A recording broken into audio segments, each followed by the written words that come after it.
Welcome to This Explainer. Okay, today we're going to rethink some of the most deeply ingrained nutritional advice of our entire lives. For decades, we've all focused so heavily on what to eat, right? But cutting-edge science is showing us that we've totally ignored a massive piece of the puzzle: when and how often we eat. This is the paradigm of chrononutrition. And honestly, by the end of our time today, the way you look at your daily routine is going to be forever changed. Eat like a king in the morning, a prince at noon, and a peasant at dinner. Now, you've probably heard that quote before. It's from the 12th century philosopher and physician Maimonides. It's an old proverb, sure, but what's absolutely mind-blowing here is how this one single sentence elegantly captures the ultimate conclusion of the incredibly complex modern metabolic science that we're going to unpack today. Because think about it. Right now, mainstream media and dietary guidelines constantly bombard us with the exact same message: eat 3 square meals a day, and hey, make sure to add 2 or 3 snacks in between to keep your metabolism firing. We've literally been taught that eating 5 to 6 times a day is the absolute pinnacle of health. But is it? What if everything we've been told about this frequent eating schedule is just completely wrong? What if our bodies are fundamentally not designed to process food continuously from the moment we wake up until the second our heads hit the pillow? Well, let's look at the history, because historically speaking, the whole 3-meal-a-day structure, it's actually a super recent cultural construct. It is not driven by human biology at all.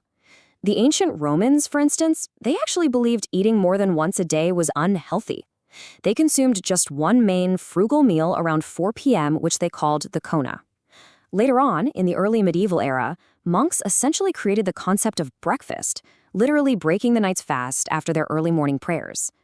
But it wasn't really until the 19th century Industrial Revolution that a pre-work breakfast became the standard. And that heavy late-night dinner we all love, that only really became a thing because artificial light allowed us to stay up and eat long after dark. For the longest time, early studies really pushed this idea of nibbling, eating frequent smaller meals, claiming it improved things like blood cholesterol, and they strongly warned against gorging, which was their word for eating just 1 or 2 larger meals. But here's the catch. Those early studies were incredibly flawed. They were mostly just looking at short-term cholesterol numbers, totally ignoring actual long-term health outcomes and obesity. But modern, rigorous science, it's finally looking at the big picture, and the results are stunningly different. To give you a sense of just how different, take a look at this number: 50,660. So, a massive, recent study tracked over 50,000 adult members of the Seventh-day Adventist Church. And what they discovered was a real game changer. Eating just 1 or 2 meals a day was directly associated with a significantly lower body mass index, or BMI, compared to eating 3 meals a day. And it gets crazier. If the subjects ate more than 3 times a day, adding in all those popular snacks, their BMI actually went up. Basically, the longer their overnight fast, the lower their weight. So the key takeaway so far is that reducing meal frequency is powerful. But, and this is a big but, you can't just skip any meal willy-nilly. Another huge study of nearly 27,000 men looked specifically at coronary heart disease risk. They found that skipping breakfast led to a 27% higher risk of heart disease compared to guys who ate breakfast regularly. However, the true danger, the absolute worst thing you could do, was in the evening. Men who ate late at night had a massive 55% higher risk of coronary heart disease compared to those who ate an earlier dinner. So if you're going to reduce your meals, skipping dinner is vastly superior to skipping breakfast for sure. Which brings us to the absolute core mechanism at play here. It's not just what you eat. It is absolutely 100% about when you eat. See, our bodies run on this highly sophisticated internal circadian timing system. It's like a giant biological orchestra. We have a master clock right in our brain, specifically in the suprachiasmatic nucleus, which basically responds to light and dark. But we also have these peripheral cellular clocks in almost every single tissue of our body. We're talking your gut, your liver, your pancreas, even your fat cells. Now, as you can see, the central nervous system takes its cues directly from the day and night cycle. But there is another absolutely critical input here: our eating behavior. The food we consume acts as a massive primary signal to our brain and our organs. So think about it. If we eat when it's pitch black outside, we're sending completely conflicting signals to our body. The brain is shouting, "Hey, it's dark, time to sleep," but the gut is being forced to wake up and process all this food. This desynchronization literally causes metabolic chaos in our hormones, our body temperature, and our entire autonomic nervous system. Let's break down exactly why this late-night eating is so dangerous. Biologically speaking, our bodies are simply not primed to digest food at night. Period. Research shows that consuming the bulk of your calories closer to melatonin onset, that hormone that makes you sleepy, dramatically increases the risk of obesity. On top of that, our natural glycemic control is significantly poorer in the evening. That means the exact same meal will cause a much larger, more damaging blood sugar spike at 9 p.m. than it would at 9 a.m. And finally, there's something called diet-induced thermogenesis. That's the energy your body expends just to process food. Well, it's actually lower at night. You literally burn fewer calories digesting your food in the evening than you do during the day. Crazy, right? So what's the science-backed solution to all this metabolic chaos caused by constant snacking and late-night dinners? It's something called time-restricted feeding, or TRF for short. Basically, TRF involves limiting your daily food intake to a 6 to 8 hour window. And what that does is naturally result in a 12 to 16 hour fasting period every single day. Now, let's be clear, this isn't starvation. It's simply giving your organs the essential, totally normal nightly rest they actually evolved to expect. And when you actually give your digestive system that 12 to 16 hour break, absolute biological magic happens, specifically a process called autophagy.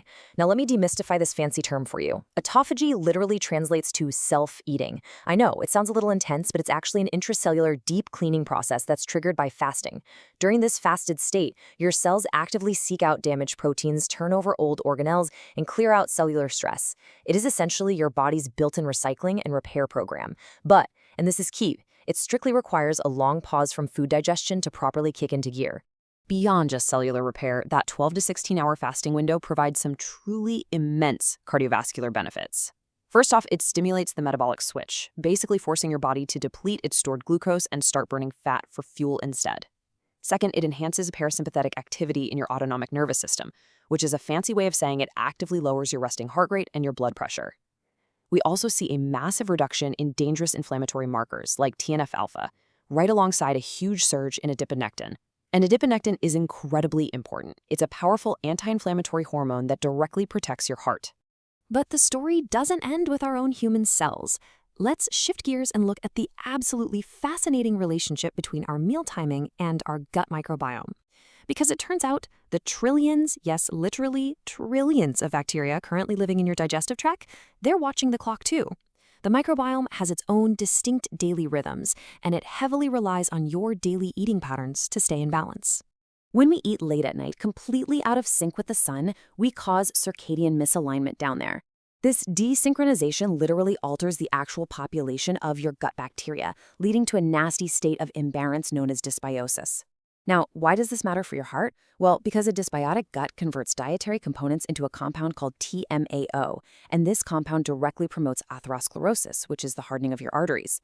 By simply maintaining a daily fasting phase, you drastically reduce gut permeability, suppress this toxic pathway, and ultimately protect your arteries. So to truly optimize your health, we've got to align the central clock in our brain, the peripheral clock in our heart, and the microbiome in our gut. And the way to do that is actually surprisingly clear. We need to step away from this modern 6-meal-a-day grazing culture. The absolute ideal schedule for preventing obesity, lowering systemic inflammation, and syncing up your biology is eating just 2 to 3 meals a day, making sure you always eat a healthy breakfast, and maintaining that 12 to 16 hours of overnight fasting. Okay, let's translate all of this incredibly complex endocrinology and chrononutrition science into a highly practical protocol for your everyday life. Basically, here's what the science says you should actually do. Limit yourself to 2 or at most 3 meals a day. Absolutely never skip breakfast. It completely sets the metabolic tone for your entire day. Try your best to shift your calories earlier, aiming to finish your final meal by mid to late afternoon, around 3 or 4 p.m. if you can swing it. Avoid late-night snacking entirely, literally 0 calories after dinner. Doing this allows you to comfortably hit that incredibly protective 12 to 16-hour fasting window while you're fast asleep. It turns out Maimonides totally hit the nail on the head over 800 years ago, and today molecular biology has finally caught up and proven him right. Honestly, aligning your meals with the sun is probably one of the most powerful, free tools you have for your health. So I'm going to leave you with this final provocative thought. Knowing what you know now about your internal clocks, your gut bacteria, and the incredible healing power of fasting, what time are you going to close your kitchen tonight?